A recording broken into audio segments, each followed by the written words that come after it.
సత్య news.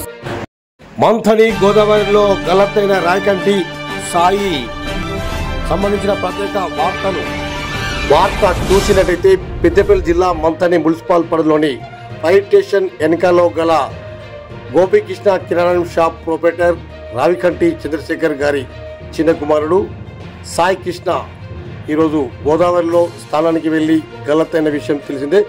మరి వార్త చూసినట్టయితే వారు సాయి ప్రతిరోజు గంగా స్నానం వెళ్తూ ఉంటారు. అదేవిధంగా ఈరోజు కూడా గోదావరి స్థానానికి వెళ్ళి మరి సాయి గోదావరిలో తీతుండగా ప్రత్యక్ష సాక్షులు చూశారని, మరి సాయి కొద్దిగా దూరం లోతుకు వెళ్ళాడు, మరి అప్పుడే కాలు జరగడంతో నీళ్ళల్లో పడ్డారని, వారు చెయ్యి ఊపుతూ కలవడారని ప్రత్యక్ష సాక్షులు అక్కడ చెప్తున్న విషయాన్ని చూస్తున్నాం.